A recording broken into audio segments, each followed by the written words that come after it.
ஹோட்டல்லேயும் ரெஸ்டாரண்ட்லேயும் கிடைக்கக்கூடிய ஒரு சூப்பரான ஒரு ரெசிபி தான் இன்றைக்கி நம்ம கிச்சனில் பார்க்க போகிறோம். First of all welcome back to our சமையல் சத்யா யூடியூப் சேனல். இதுக்கு நான் நைட்டே சுண்டலை ஊற வச்சுட்டேன். வெள்ளை சுண்டலை, நீங்கள் கருப்பு சுண்டலை கூட செஞ்சுக்கலாம். உப்பு போட்டு வேக வச்சு ஒரு 4 விசில் விட்டு எடுத்துட்டேன். பாருங்கள், இந்த மாதிரி சூப்பராக நல்லா பஞ்சு மாதிரி வெந்திருக்கு. சரி, ஓகே, ஏதோ ஒரு பக்கம் ஓரமாக இருக்கட்டும். நாம் இப்போது சமைக்க ஸ்டார்ட் பண்ணிடலாம். அடுப்பு ஆன் பண்ணி கடாய் வச்சுருக்கேன். இதில் கடலெண்ணெய் ஊற்றிக்கிறேன். இப்போது எண்ணெய் நல்லா காஞ்சதும் பிரியாணி இலை, ஏலக்காய், பட்டை, கிராம்பு, இதில் கொஞ்சமாக சோம்பு, ஒரு 1/2 டீஸ்பூன் அளவுக்கு சோம்பு போட்டுக்கிறேன். இதெல்லாம் எண்ணெயில் போடும்போது கொஞ்சம் கேர்ஃபுல்லாக இருங்க, மூஞ்சிலேயே தெரிக்கும். ஏன்னா அவங்களுக்கும் கோவம் வரும்ல எண்ணெயில் போட்டு பொரிச்சோன்னா. சரி, இப்போ அதெல்லாம் பொரிஞ்சதுக்கப்புறமா பெரிய வெங்காயம் நான் இப்படி நல்லா பொடி பொடியாக கட் பண்ணி வச்சுருக்கேன். இதையும் சேர்த்து ஒரு 2 நிமிஷத்துக்கு நல்லா வதக்கி விட்டுக்கிறேன். இந்த பச்சை ஸ்மெல்லாம் போய் கொஞ்சம் கண்ணாடி பதம் மாதிரி வரணும், அந்தளவுக்கு நல்லா வதக்கி விட்டுக்கிறேன்.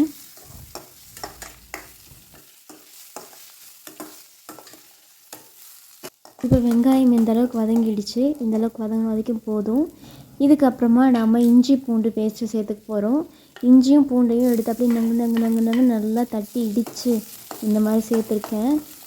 ஃப்ரெஷ்ஷாக சேர்க்கும்போது தான் நல்லா டேஸ்ட்டாக இருக்கும். இப்போது ஒரே ஒரு கொத்து கருவேப்பிலை சேர்த்துக்கிறேன். நல்லா கழுவிட்டு தான் சேர்த்துருக்கேன். இப்போது இது எல்லாத்தையும் நல்லா மிக்ஸ் பண்ணிக்கலாம். இந்த வெங்காயம், இஞ்சி பூண்டு, கருவேப்பிலை, சோம்பு, இதோட ஸ்மெல்லே ஒரு தனி ஸ்மெல் தான், சூப்பராக இருக்குது. இது ஒரு நிமிஷம் வதங்கணும். இப்போது இதோட பச்சை ஸ்மெல்லாம் போயிடுச்சு. நம்ம மசாலா பொருள் ஆட் பண்ணிக்க போகிறோம். ஒரு 3/4 ஸ்பூன் அளவுக்கு மிளகாய்த்தூள், 1/2 ஸ்பூன் மல்லித்தூள், 1/2 ஸ்பூன் சீரகத்தூள், 1/4 டீஸ்பூன் மஞ்சள் தூள். இது எல்லாத்தையும் சேர்த்து மிக்ஸ் பண்ணிக்கிறேன்.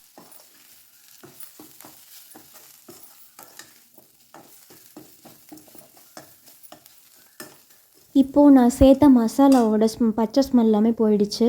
இதில் 2 தக்காளி நல்லா பேஸ்ட்டாக அரைச்சி வச்சுருக்கேன், அதையும் இப்போ சேர்த்துக்கிட்டேன். தக்காளி நம்ம கட் பண்ணி கூட சேர்த்துக்கலாம். ஆனால் கட் பண்ணி சேர்த்தோம் அப்படின்னா கிரேவி மாதிரி ஆகாது. அதனால் நான் 2 தக்காளி நல்லா அரைச்சி ஊற்றிருக்கேன். இப்படி அரைச்சி ஊற்றணும், நல்லா கிரேவியாக இருக்கும், அதுக்காக ஊற்றிருக்கேன். பாருங்கள் எந்தளவுக்கு நல்லா கட்டியாக இருக்குன்னு. இப்போது அரைச்சி ஊற்றிருக்க அந்த தக்காளி பேஸ்ட்டோட பச்சை ஸ்மெல் போகணும். அதனால் ஒரு நிமிஷத்துக்கு இது கொதிக்கிற அளவுக்கு விட்டுக்கிறேன். அதுக்குள்ளேயும் ஒரு பேஸ்ட் ரெடி பண்ணணும். அந்த பேஸ்ட் ரெடி பண்ணிட்டு வந்துடுறேன். அரைக்க போகிற பேஸ்ட் வேறு எதுவும் இல்லை, நம்ம சுண்டல் வேக வச்சு வச்சுருந்தோம் இல்லையா, அதில் இந்த அளவுக்கு சுண்டல் எடுத்து மிக்ஸி ஜாரில் சேர்த்து கொஞ்சம் தண்ணி ஊற்றி நல்லா பேஸ்ட்டாக அரைச்சிக்க போகிறேன்.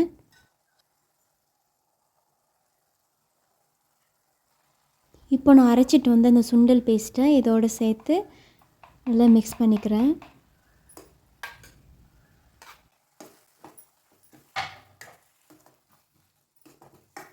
இந்த மாதிரி தக்காளியும் சுண்டலையும் அரைச்சி பேஸ்ட்டாக ஊற்றிக்கிட்டோம் அப்படின்னா நம்மளுக்கு கிரேவியோடைய கன்சிஸ்டன்சி நல்லாயிருக்கும். தண்ணி குழம்பு மாதிரி இல்லாமல் கொஞ்சம் கிரேவியாக கட்டியாக இருக்கும்.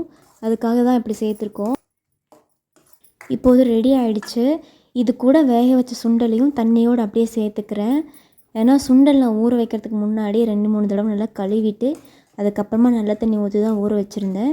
அதனால் ஒன்றும் பிரச்சனை இல்லை. நாம் குழம்புக்கு சேர்த்துக்கூடிய தண்ணியை சுண்டல் வேக வச்ச தண்ணியை சேர்த்துக்க போகிறேன்.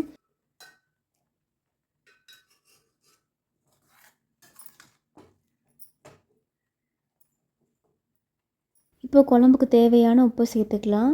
நான் சுண்டல் வேக வைக்கும்போதே கொஞ்சம் உப்பு போட்டு தான் வேக வச்சேன், அதனால் பார்த்துட்டு தான் சேர்த்துக்க போகிறேன். இப்போது இது எல்லாத்தையும் மிக்ஸ் பண்ணிக்கிறேன். இது இப்போ பார்க்கும்போது கொஞ்சம் தண்ணியாக இருக்க மாதிரி தான் தெரியும் இந்த கிரேவி.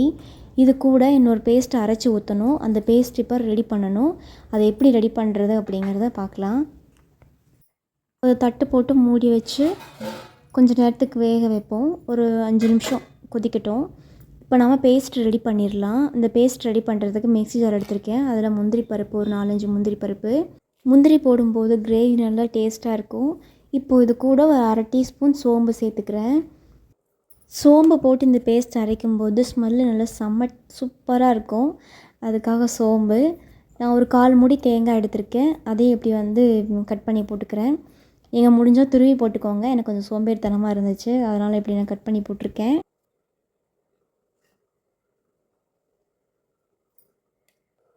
சரி, குழம்பு ஓப்பன் பண்ணி பார்ப்போம். பாருங்கள், இப்போது இப்படி தான் இருக்குது. நல்லா எண்ணெயெல்லாம் பிரிஞ்சு வந்திருக்கு, நல்லா தெளிஞ்சு வந்திருக்குது. லைட்டாக ஒரு கிளறி விட்டுக்குவோம். ஃபஸ்ட்டு தண்ணி அதிகமாக இருந்தது, இப்போது கொஞ்சம் சுண்டி இருக்குது. இதோட நாம் பேஸ்ட்டெல்லாம் ஊற்றுனோம்னா இன்னும் நல்லா கட்டியாகிடும். நம்ம எந்த அளவுக்கு தண்ணி தேவையோ அந்தளவுக்கு ஊற்றிக்கலாம். ரொம்ப தண்ணியாக இருந்தால் நல்லா இருக்காது, அதனால் கொஞ்சம் கம்மியாக ஊற்றிருக்கேன் நான் தண்ணி. இப்போது இதோட மசாலா பொருள் சேர்க்கணும். குழம்பு நல்லா கொதிச்சிட்ருக்கு. இந்த டைமில் கரம் மசாலா ஒரு 1/2 டீஸ்பூன் சேர்த்துக்கிறேன். சேர்த்து விட்டு நல்லா மிக்ஸ் பண்ணிக்கலாம். இந்த டைமில் சேர்க்கும்போது தான் நல்லாயிருக்கும்.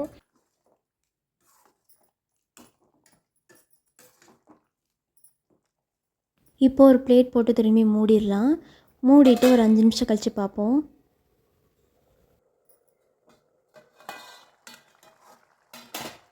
அஞ்சு நிமிஷத்துக்கு அப்புறமா குழம்பு இப்படி தான் இருக்குது. எண்ணெயெல்லாம் நல்லா தெளிஞ்சு பிரிஞ்சு வந்திருக்கு. குழம்போட கன்சிஸ்டன்சி கொஞ்சம் கிரேவியாக இருக்குது. இதோட தேங்காய், முந்திரி, சோம்பு இதெல்லாம் அரைச்சி வச்சுருந்தேன், அந்த பேஸ்ட்டையும் சேர்த்துக்கிறேன். சேர்த்துட்டு நல்லா மிக்ஸ் பண்ணி விட்டுக்கிறேன்.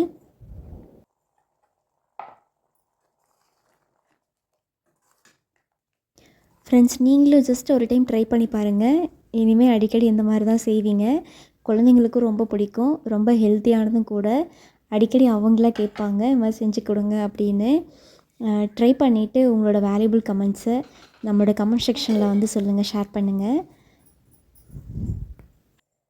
இப்போ மிக்ஸி ஜாரையும் லைட்டாக அலசி இதுலேயே ஊற்றிட்டு நல்லா மிக்ஸ் பண்ணிக்குவோம். பாருங்கள் எந்தளவுக்கு கட்டியாக இருக்குன்னு. உங்களுக்கு இந்தளவுக்கு கட்டியாக வேண்டாம் அப்படின்னா நீங்கள் இன்னும் கூட கொஞ்சம் தண்ணி சேர்த்துக்கலாம்.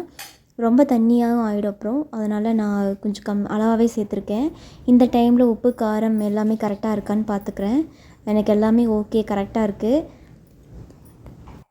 மிக்ஸ் பண்ணதுக்கப்புறமா பிளேட்டை போட்டு மூடி வச்சுருவோம். மூடி வச்சுட்டு ஒரு 2 நிமிஷம் கொதிக்கட்டும். லோ ஃப்ளேமில் வச்சு நல்லா கொதிக்க விட போகிறேன் இப்போது. இப்போ பிளேட்டை ஓப்பன் பண்ணி பார்ப்போம். பிளேட்டை ஓப்பன் பண்ணும்போதே வாசனை அப்படியே கமன்னு மூக்க தொலைக்குது. பார்க்கும்போதே சாப்பிட்ணும் போல் இருக்குது. இப்போ நம்ம சென்னா மசாலா ரெடி ஆகிடுச்சு. இந்த சென்னா மசாலா செஞ்சு பாருங்கள் ஃப்ரெண்ட்ஸ், ரொம்ப அட்டகாசமாக ரொம்ப சூப்பராக இருக்கும். நம்ம எந்தளவுக்கு தண்ணி ஊற்றணும், இப்போ பாருங்கள் எந்தளவுக்கு நல்லா கட்டியாக வந்திருக்குன்னு. சென்னா மசாலா, சுண்டல் கறி இப்படி என்ன வேணால் சொல்லிக்கலாம். இது இப்போ ரெடி ஆகிடுச்சு. இப்போது கொத்தமல்லி தலையும் தூவி விட்டு ஆஃப் பண்ணிக்க வேண்டியதாக அடுப்பை. ஃப்ரெண்ட்ஸ், இந்த வீடியோ உங்களுக்கு பிடிச்சிருக்குன்னு நினைக்கிறேன். ஸோ ப்ளீஸ் பிடிச்சிருந்தா இந்த வீடியோக்கு ஒரு லைக் பண்ணுங்கள். உங்கள் ஃப்ரெண்ட்ஸ் அண்ட் ஃபேமிலிக்கு ஷேர் பண்ணுங்கள். அப்படியே இந்த வீடியோ பார்க்குறவங்க சப்ஸ்கிரைப் பண்ணலைன்னா ப்ளீஸ் சப்ஸ்கிரைப் பண்ணி விட்டுருங்க. ஓகே, அடுத்த வீடியோவில் பார்க்கலாம். Tata, take care.